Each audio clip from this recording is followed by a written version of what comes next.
Hey guys, मैं अनुरोध गोस्वामी आपका अपने channel Goswami GS and maths classes में आपका स्वागत करता हूं। कल मैं आपको परसेंटेज और प्रॉफिट लॉस का मिक्स्ड क्वेश्चन का टॉप 10 क्वेश्चन को सॉल्व कराया था। चलिए आगे मैं उसके देखता हूं। तो आज का हमारा 11वां क्वेश्चन है कि जिन्होंने वो 10 क्वेश्चन नहीं देखा है वो जाकर Goswami GS and maths classes पर यूट्यूब पर सर्च करके देख सकते हो या और हमारे चैनल को सब्सक्राइब भी कर दीजिएगा। तो चलिए बिना देरी किए हुए सेशन की शुरुआत करते हैं। चीनी की कीमत 10% कम हो जाने पर एक व्यक्ति ने 270 रुपये में 1 केजी चीनी अधिक खरीदा यानी ज़्यादा खरीदा। तदनुसार चीनी का मूल्य पर केजी पर मतलब रुपए में 1 रुपये में 1 केजी कीमत जो है चीनी का वो कितना होगा, हमको यह पता करना है। यानी कहने का मतलब है कि जब चीनी का भाव 10% कम हो गया तो एक व्यक्ति ने 270 रुपये में 1 केजी चीनी अधिक खरीदा।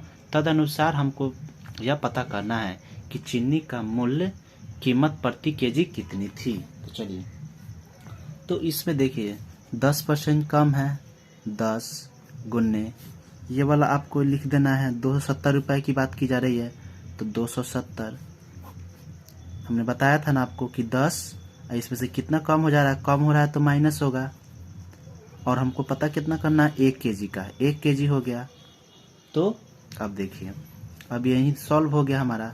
यानी 10 गुने 270 बट्टा में 90। 100 में से 10 गया तो कितना हुआ, 90। ये 1 से गुना करेंगे तब भी कोई फर्क नहीं पड़ता, एक ही होगा। 9 या 27। यानी उस समय जो चीनी थी हमारा 30 रुपये पर केजी था। यानी उस समय हमारा चीनी की कैसा मतलब चीनी का मूल्य कितना था, 30 रुपये पर केजी। तो यह रहा इसका आंसर। चलिए क्वेश्चन नंबर 12 को देखते हैं। क्वेश्चन नंबर 12 है कि एक व्यापारी ने 19,500 में 2 घोड़े खरीदे। उसने एक घोड़े पर 20% हानि और दूसरे पर 15% लाभ पर बेचा। यदि प्रत्येक घोड़े का विक्रय मूल्य क्या है, वह समान है तो उनका क्रय मूल्य बताएं। हमको इसका क्रय मूल्य फाइंड करना है। तो चलिए देखते हैं। तो सबसे पहले घोड़े का यदि क्रय मूल्य हम लोग x मानते हैं, पहले घोड़े का क्रय मूल्य बराबर x न मानकर a मानते हैं और दूसरे घोड़े का क्रय मूल्य b मानते हैं। b मान लिए। कह क्या रहा है, उसने एक घोड़े पर 20% की हानि। तो पहले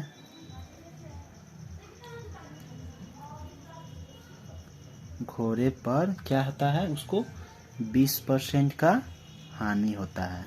तो एक गुने 20% का हानि का मतलब 20% का लॉस, 80 बट्टा में 100। और दूसरे पर क्या होता है, उसको दूसरे घोड़े पर उसको क्या होता है, उसको जो है 15% का लाभ होता है।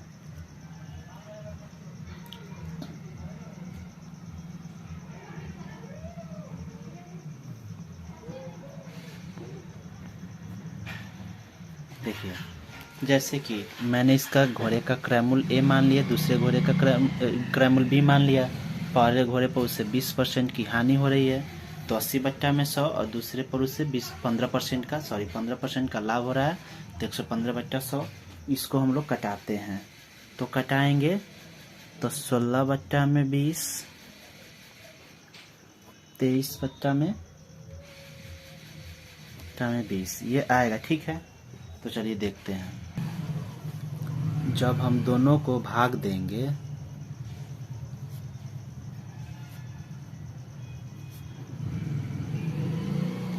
तो हमारा कितना होगा कि 16 बट्टा में 20 बट्टा में 23 बट्टा में कितना हो जाएगा, 20 हो जाएगा। ये हो जाएगा हमारा। तो देखिए यहाँ पर ये हो गया हमारा, तो ये 20 से ये 20 कट गया। यानी a बट्टा में b जो हो गया वो कितना हो गया, 16 बट्टा में 23 ये हो गया। तो चलिए पहले घोड़े का क्रय मूल्य देखते हैं।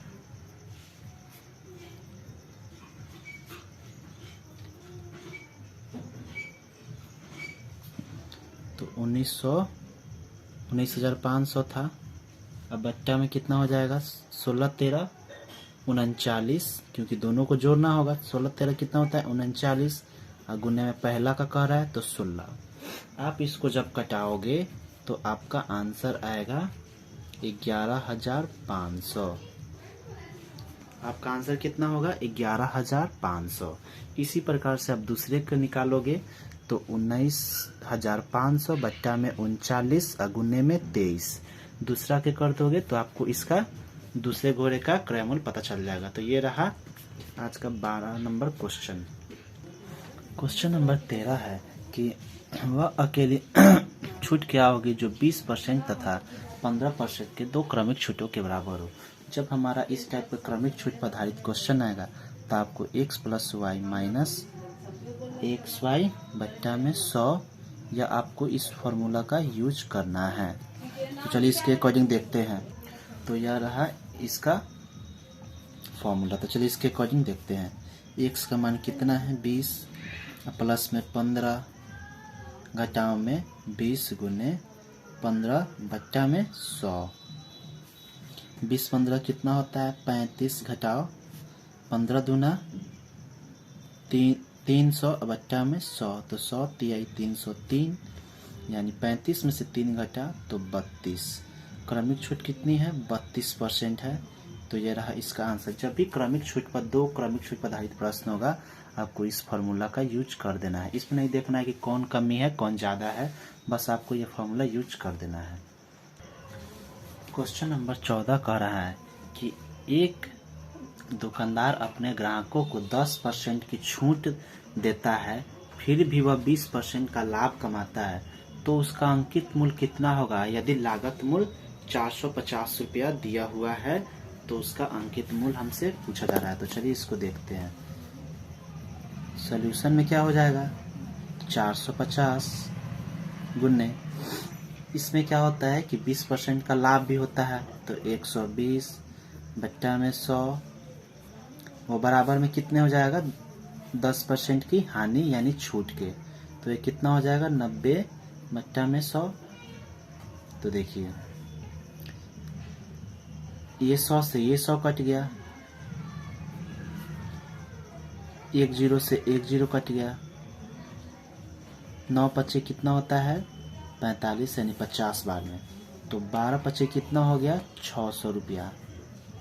तो यानी उसका लागत मूल्य जो है वो कितना रहा होगा 600 रुपया रहा होगा। तो इस प्रकार यह हमारा 14वां क्वेश्चन है। तो चलिए आगे देखते हैं। क्वेश्चन नंबर 15 है कि किसी वस्तु पर 16% छूट देने पर भी 5% का लाभ प्राप्त हो जाता है, तो तदनुसार उस वस्तु का अंकित मूल्य उसके लागत मूल्य से कितना अधिक होगा। चलिए मान लेते हैं अंकित मूल्य 100 रुपया है, हमको समझने में आसानी होगा। अंकित मूल्य 100 रुपया है तो कह क्या रहा है कि 100 का 5% लाभ तो 105, तदनुसार उसको क्या है 16% का छूट यानी 84। तो देखिए 21 बच्चे 105 और होता है 21 चौक सॉरी ये हो जाएगा आपको 25 चौका 100, इसको 25 से कटा दे क्या, ये 4 से भी कटता है तो 4 21वां 84 और 4 25वां 100, 4 21वां 84 4 25वां 100 और 21 से यह कितना बार में कट जाएगा 5 बार में यानी 125। कहने का मतलब है कि 100 से यह कितना ज़्यादा है तो 25 ज़्यादा है, तो 25% उसका लागत मूल्य अंकित मूल्य से अधिक होगा। यानी अगर वस्तु का क्रय मूल्य 100 रुपया रहा होगा तो उसका अंकित लागत मूल्य कितना होगा 125 रुपया। इसमें आपको मतलब जो है मानना पड़ता है अंकित मूल्य। जैसे कि अगर वस्तु मान लीजिए 100 रुपया का रहा होगा।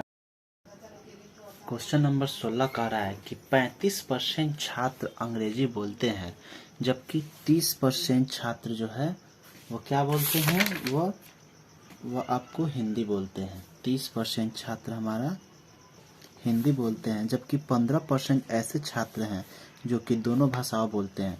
तो बताएं कि दोनों विषयों में ना बोलने वाले की संख्या 2500 होने पर कुल संख्या छात्रों की कितनी थी। तो देखिए ये कैलकुलेट का क्वेश्चन होता है, इसका फॉर्मूला होता है number of A plus number of B minus number of A intersection number of A intersection B बराबर number of A union B. यह इसका फॉर्मूला होता है, यह क्या होता है, इंटरसेक्शन होता है, इंटरसेक्शन होता है। और ये होता है इसका समूह, यानी यूनियन का मतलब ही होता है समूह। इस फॉर्मूला का आपको यूज करना है और ऐसे जब भी कोई क्वेश्चन आएंगे तो आपको इस फार्मूला का यूज के अकॉर्डिंग बना देना है। चलिए, इसमें कह रहा है 35% छात्र अंग्रेजी बोलते हैं। नंबर ऑफ ए यानी 35 अब प्लस में हो जाएगा। 30% छात्र हिंदी बोलते हैं तो 30% ये हो जाएगा percent minus number of A intersection B, यानी इंटरसेक्शन कहने का मतलब होता है कि वैसा व्यक्ति या वैसा स्टूडेंट जो दोनों बोलता है। तो दो इंटरसेक्शन का मतलब होता है बीच में काटना, यानी दोनों बोलने वाला। तो दोनों कौन बोल रहा है, तो 15% छात्र ऐसे हैं जो कि दोनों भाषाओं का यूज करते हैं। तो number of A union B हमको निकालना है, जिसमें हमको दिया हुआ है कितना, 2500। तो चलिए, कितने ऐसे छात्र हैं जो कि ना बोलते हैं। तो देखिए 35-30 कितना होता है, 65%, घटाओ 15% बराबर में 2500। 65 में से 15 घटेगा तो 50% का मान 2500 के बराबर हो जाएगा। 50 से कितना बार में कर जाएगा, 50 बार में। परसेंटेज हटता है तो 00 आता है। तो यानी जो x का मान हमारा हो जाएगा 5000। यानी 5000 ऐसे व्यक्ति हैं या ऐसे स्टूडेंट हैं जो कि दोनों लैंग्वेज का उपयोग करता है। चलिए एक बार फिर समझाते हैं।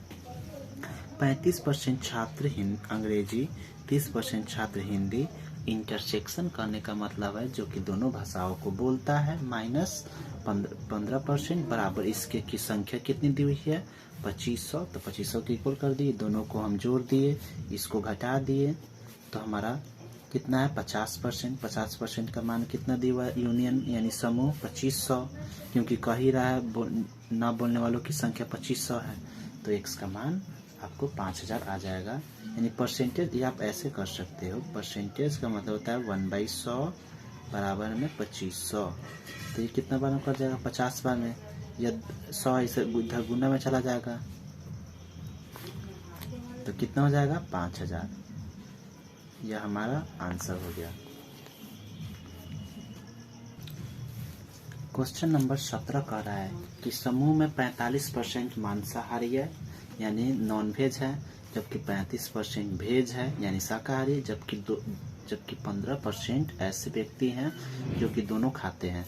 तो बताया कि कुल कितना परसेंट भोजन करने वाले हैं, कितना परसेंट नहीं करने वाले हैं, केवल मांसाहारी कितना परसेंट करते हैं और शाकाहारी कितना परसेंट करते हैं। इसमें बेसिकली सवाल 2, 3, 4 इसमें बातें पूछा जा रहा है। तो चलिए बारी बारी से सबको देखते हैं। तो मैंने बताया ये इंटरसेक्शन वाला ये जो फॉर्मूला समुच्चय का होता है, इसको आपको यूज करना है। देखिए तो 45 हो जाएगा इसका प्लस में, और शाकाहारी कितना दिया हुआ है 35, घटाओ दोनों इंटरसेक्शन का मतलब होता है जो कि दोनों, तो 15 बराबर में कितना हो जाएगा, तो 45-30 कितना होता है, 40-30 70 और 10 80, 80 में से 15 घटेगा तो 65 आएगा। तो 100 में से हम 65 घटा देंगे तो 35% ऐसे व्यक्ति हैं जो कि नहीं खाते हैं और 65% ऐसे व्यक्ति हैं जो दोनों खाते हैं, दोनों खाते हैं।